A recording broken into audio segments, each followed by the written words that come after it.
le distributeur, et Alain Schlockhoff, le fondateur de l'Écran Fantastique, et que Marc va vous présenter beaucoup mieux que moi. Oh bah non. Si. J'en suis sûre.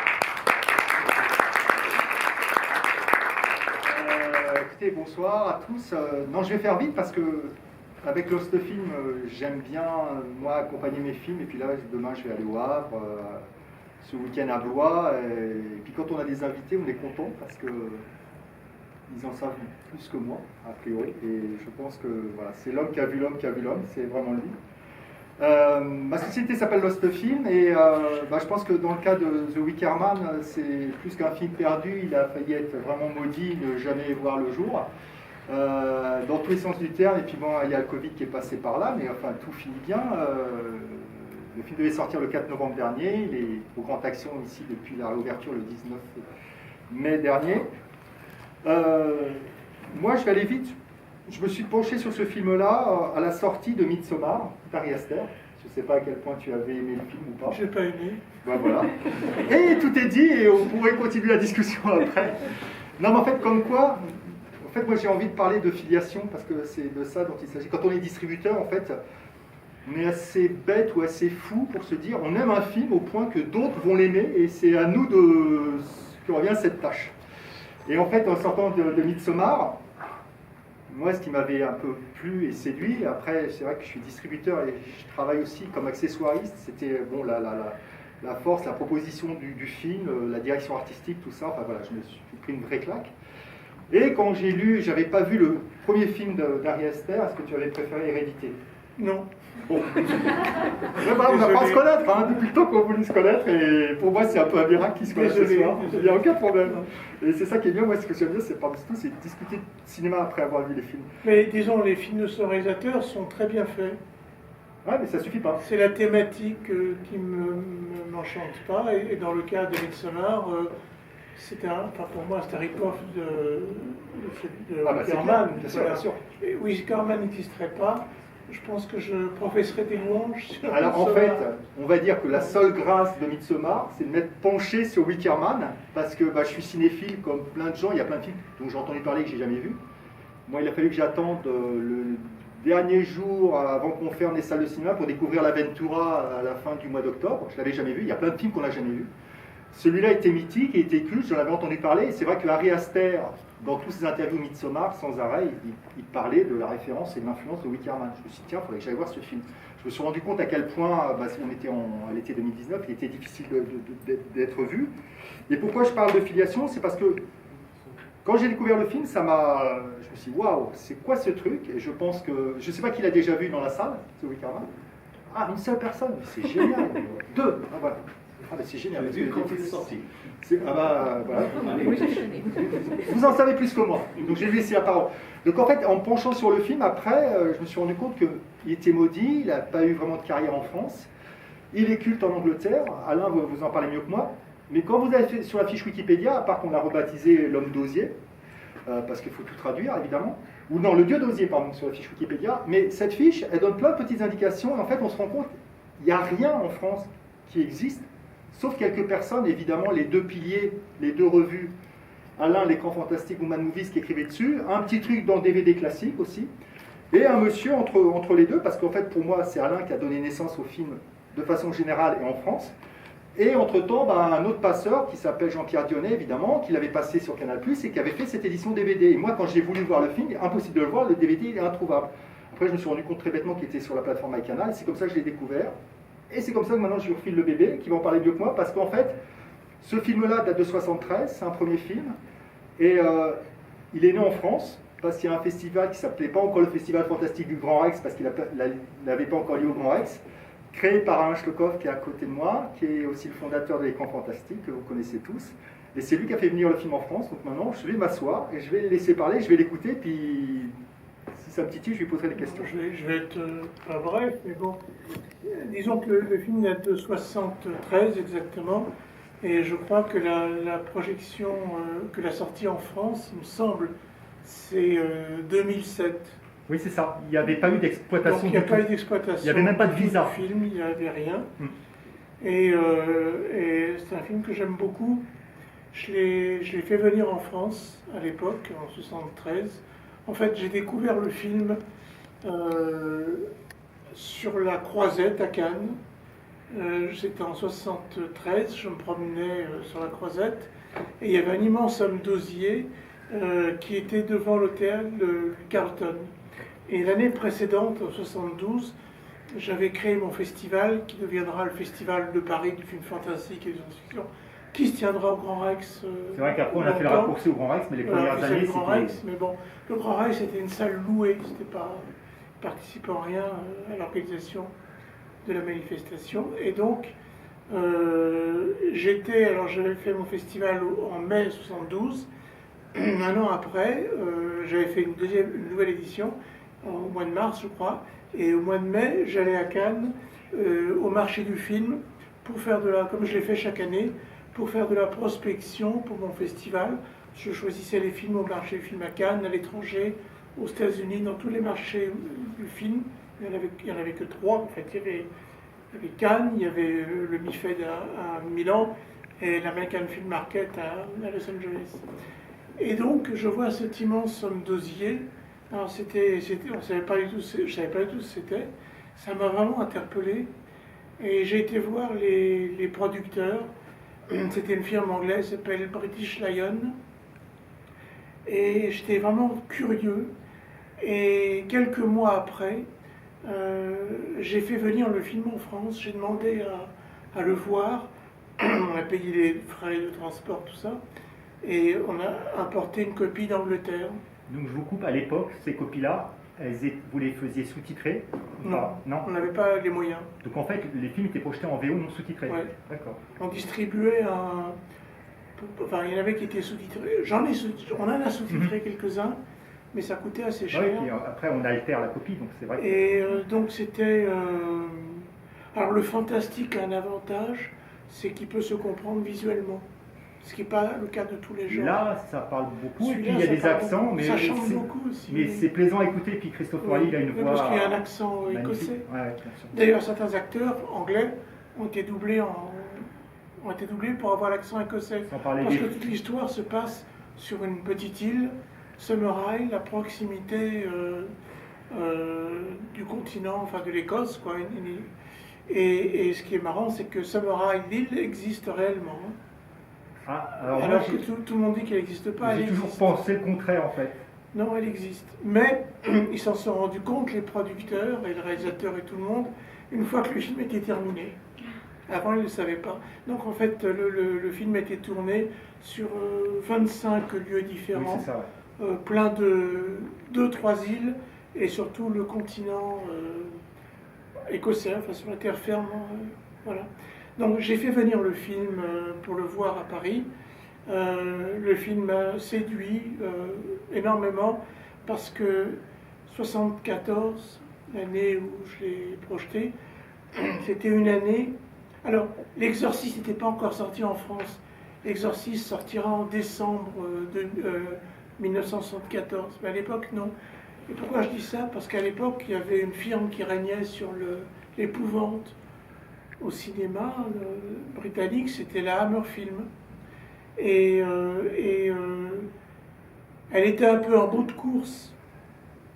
En 73, donc l'année d'avant, à mon festival, on avait présenté le dernier film, le dernier Frankenstein de la Hammer, s'appelait Frankenstein et le monstre de l'enfer, qui a eu du mal aussi à sortir en salle et tout, alors qu'avant ces films-là cartonnaient.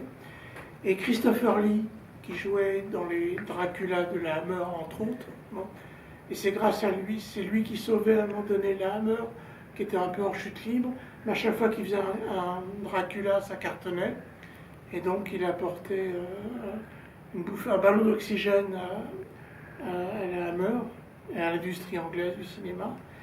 Mais il en avait marre un peu de ses rôles de Dracula, où il parlait de moins en moins, où il ne s'exprimait pas. Et il voulait faire autre chose. Et il y a 2 personnes qui voulaient aussi faire autre chose. C'était Anthony Sheffer, le dramaturge et scénariste, Le Limier, Slut, et Robin Hardy, qui était un réalisateur, de documentaires, de films éducatifs, qui n'avait pas fait de long métrage.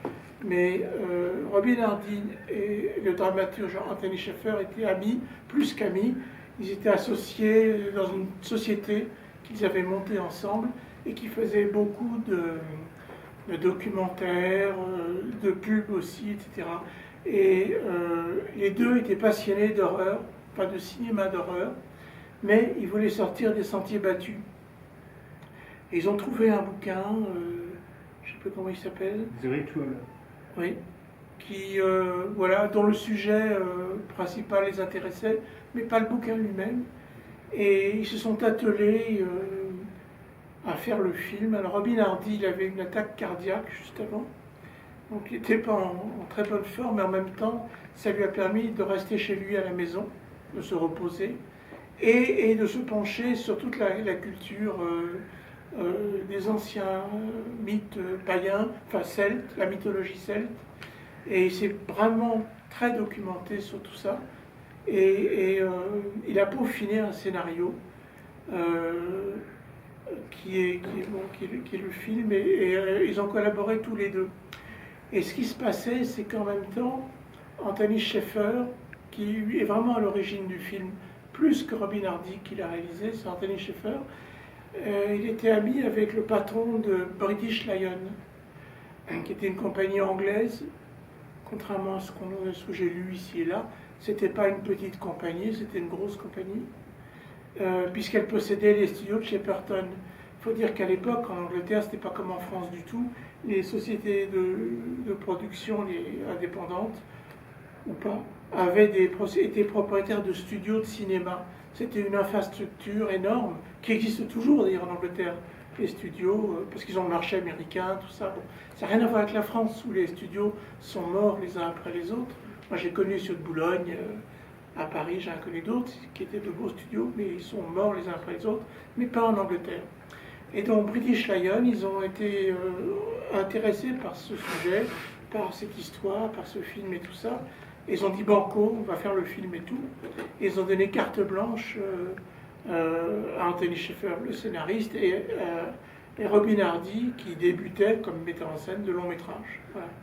Et ils ont eu toutes les libertés qu'ils voulaient pour écrire le film.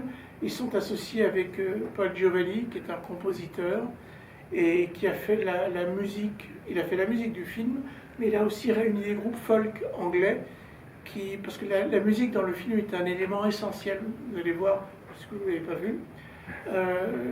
Comme dans tous les films, elle possède... Je fais une parenthèse, si vous aimez le film et la musique, vous m'envoyez un petit mail, vous trouvez Noël facilement, Lost Film Distribution, je vous enverrai les chansons, parce que moi ça fait 1 an que je vis avec, et je m'en lasse pas en fait. Et vous allez voir que vous allez sortir du film, vous allez vouloir chanter les chansons, et vous allez avoir du mal à trouver le disque. Bon après il y a des YouTube, etc. Mais... Les chansons sont magnifiques, superbes. Alors elles s'inspirent d'anciennes chansons du folklore irlandais et anglais, plus des chansons faites pour le film. Et comme c'est chez Sergio Leone et Ennio Morricone, la musique a été enregistrée avant le film, avant que le film soit fait. Donc il y a certaines scènes où les gens ils chantent, ils dansent, tout ça, sur une musique préenregistrée. Ça donne un côté spécial. Et je vous coupe un petit peu aussi, le compositeur Paul Giovanni, vous allez le voir apparaître dans le film, il y a la première scène dans l'auberge, c'est lui qui joue de la guitare, qui chante la chanson, vous le reconnaîtrez très facilement.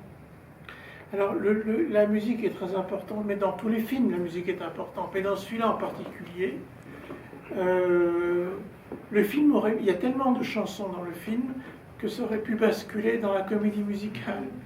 Mais c'est pas le cas, d'abord parce que le sujet est sombre, que c'est en forme de puzzle, c'est-à-dire que le héros est un sergent britannique qui débarque sur une île parce qu'on lui a envoyé à Londres, je crois qu'il vient de Londres, on lui a envoyé une lettre où on dit qu'il y a une jeune fille de 12 ans qui a disparu d'une île, on ne sait pas ce que c'est, on lui a envoyé une photo de cette petite fille, et donc il vient à sa recherche, et il est mandaté par le gouvernement britannique pour faire une enquête, pour essayer de retrouver, et sur cette île, personne apparemment ne connaît cette petite fille, y compris sa mère d'ailleurs. C'est les 5 premières minutes, voilà. Voilà, oui.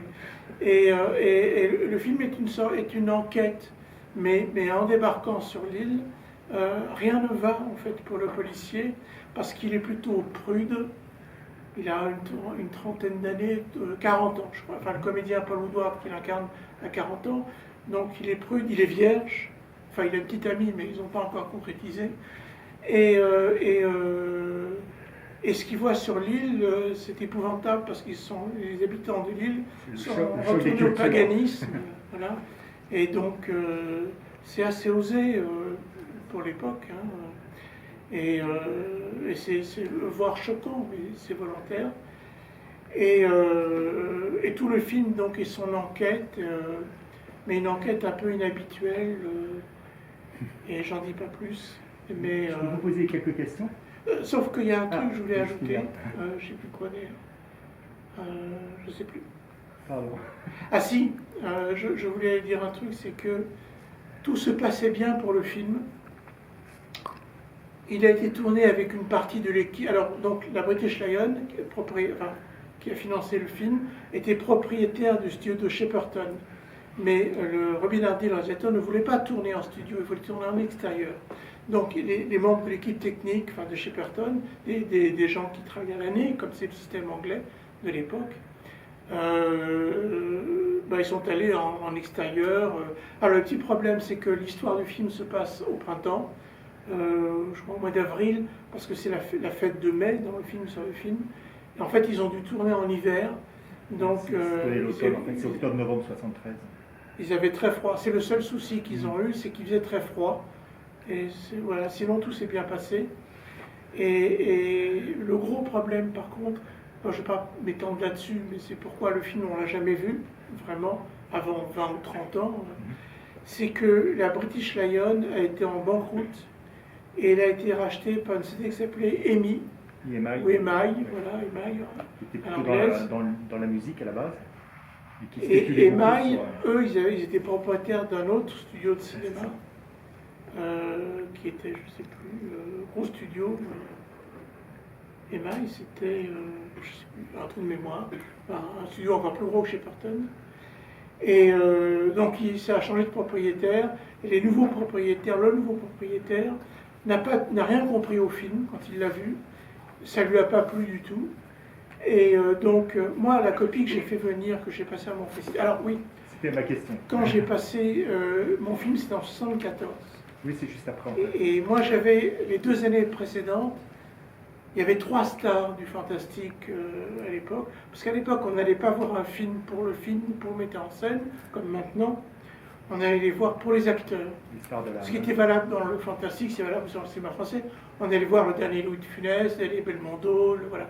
Et pour l'horreur, on allait voir le dernier Christopher Lee, Peter Cushing et tout ça. Donc il y avait 3 vedettes qui étaient Peter Cushing, Christopher Lee et l'américain Vincent Price. Comment dirais-je, les 2 premières années de mon festival, j'ai fait venir Peter Cushing comme invité d'honneur.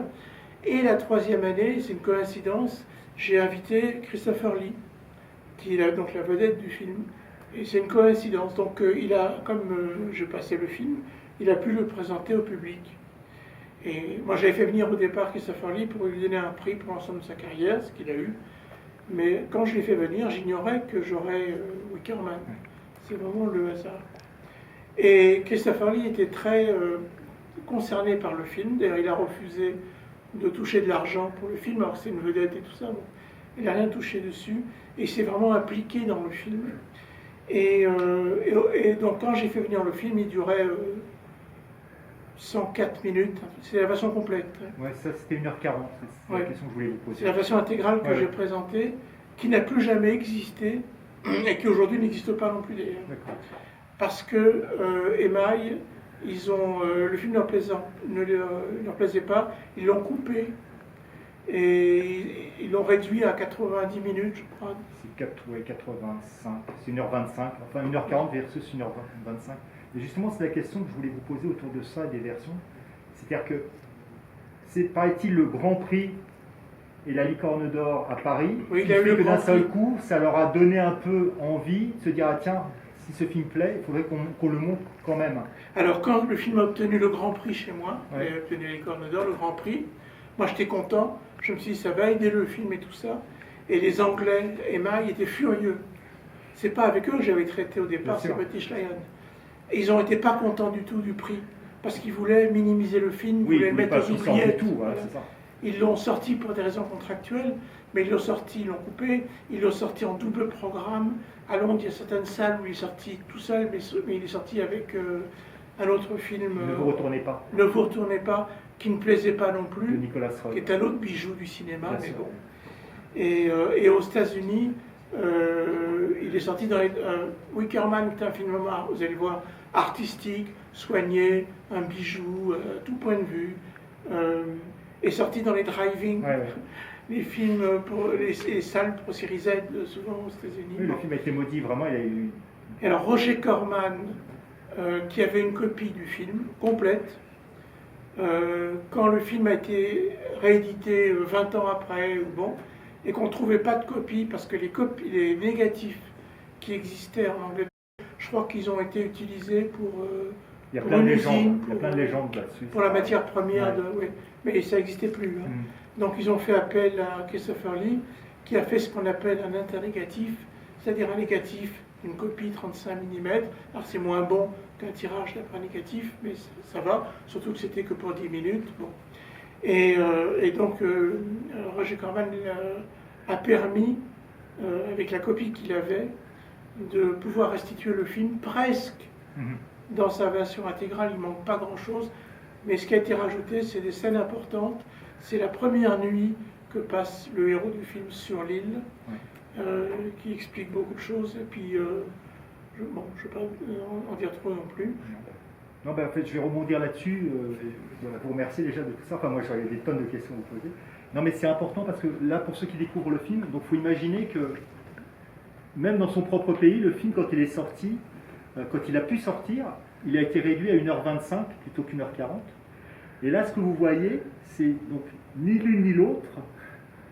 Elle s'appelle Final Cut, cette version-là, parce que pour les 40 ans du film, après tout le côté culte, beaucoup de gens se sont appropriés. En Angleterre, vraiment, le film a un peu attiré tout un public. Il y a un moment où il y a une revue qui s'appelle Fantastica, non, c'est Fantastique, pardon, avait titré sur un numéro à la fin des années 70 le Citizen Kane de l'horreur. Alors vous verrez, c'est pas Orson Welles, mais c'était pour vous dire à quel point ça a été un électrochoc pour les fans du genre de proposer une autre façon de raconter l'horreur ou le fantastique, parce que vous allez voir que là, c'est du fantastique, mais en fait on est dans un fantastique très contemporain. Hein. On n'est pas justement avec la Hammer, des bébêtes ou des vampires ou autre chose, on est dans un truc où voilà, Et si je puis me permettre, Ouais. en m'adressant à vous, public, cher public, vous avez bien fait de le voir en salle, parce que c'est un film qu'on ne voit pas en salle, normalement. Et il est fait vraiment pour une salle de cinéma, pour un bel écran, pour un grand écran. À l'époque, les films gothiques, d'épouvante, tout ça, c'était assez sombre, c'était avec une dominante rouge, ça se passait souvent la nuit, etc. Bon. Celui-là, ce film a pris le parti, au contraire, de se passer en plein jour, dans des paysages lumineux. Il se passe pratiquement tout le temps en plein jour. Mais paradoxalement, le fait qu'il se passe en plein jour, dans de jolis paysages, idylliques et tout, renforce l'horreur, parce qu'il y a un côté, comment dirais-je, contemporain, qui fait qu'on est surpris, mal à l'aise et tout. Et vous verrez, c'est une innovation par rapport à tous ces films. Il est vraiment hors du commun. Et sinon, oui, c'est un film hybride, parce que c'est pas un film d'épouvante, c'est un mélange de... c'est un ovni où il est dur à de définir. genre, oui. Et pour rebondir juste donc, sur la version que vous allez voir, donc, si vous voulez en savoir plus sur les trois versions, pareil, vous allez à la fin de la page Wikipédia, il y a un petit lien qui vous fait le tableau avec les trois versions très complètes. Il faut imaginer que là, vous avez une séquence d'ouverture qui se passe pendant une scène d'église, qui n'existait pas dans la version exploitée en salle anglaise et en drive-in, et en France aussi, quand le film est enfin sorti dans cette version-là en 2007. Le film s'ouvrait sur le générique. Le héros arrivait, la première scène de nuit où on voyait Christopher Lee n'existait pas, donc en fait le personnage de Christopher Lee arrivait très tard dans l'histoire, Et c'est pour ça que vous allez voir tout de suite dès cette première séquence, par moment, les petits bouts rajoutés viennent d'un internégatif, et donc c'est pas que la restauration est mauvaise, c'est ce qu'on racontait, c'est que c'est une autre génération d'images, donc ça détonne un petit peu. Et donc moi je remercie Studio Canal, parce qu'en fait à la fin, c'est voilà, quelqu'un qui détient les droits du film. Le film a été restauré justement pour les 40 ans du film en 2013 par la Cinémathèque anglaise, qui avait justement l'envie pour Robin Hardy de lui proposer la copie la plus complète possible. Et la plus complète possible, voilà, c'est cette Final Cut qui fait 1h34 et pas les 1h40 de son premier montage que vous seul avez vu, et puis peut-être d'autres gens en France, je ne sais pas. Mais voilà. Je vous remercie. Petit détail qu'on ne vous dira pas, que j'ajoute, et puis je me tais après. Oui, bien sûr. Je regarde les films. Tous les acteurs du film, les actrices du film ont été choisis conjointement par Robin Hardy et Anthony Sheffer. Tous, dont 3 vedettes féminines, toutes très jolies.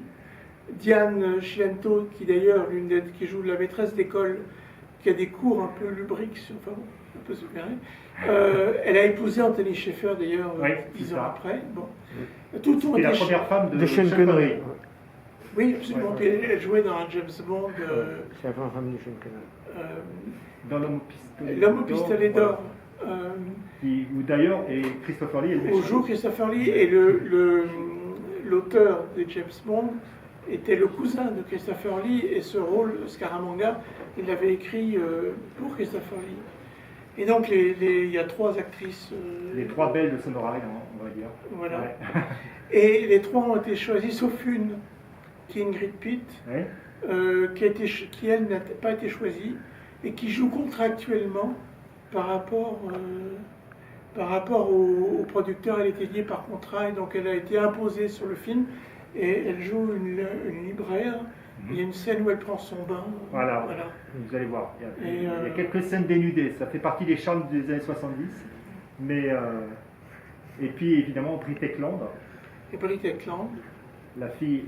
On a dit que ces scènes, que les copies ont été coupées parce qu'elle est nue dans le film. Ouais. Et elle joue. Il y a une scène de danse très suggestive et très belle, magnifique d'ailleurs, où elle est nue.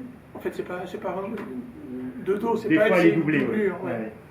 Mais en fait, on a dit que celui avec qui elle sortait, enfin, qui était son mari. Son petit copain de l'époque, c'était Rod Stewart, le chanteur. Je crois pas qu'ils étaient mariés, je sais pas. Ouais, Rod Stewart, par jalousie, aurait fait couper toutes les scènes. Aurait voulu faire couper. C'est faux. Il y a plein de rumeurs, voilà, pour ce film. Mais heureusement, vous êtes là pour nous raconter la vraie vérité. Ouais. Et encore merci, je suis hyper touché que vous soyez venu parce que vraiment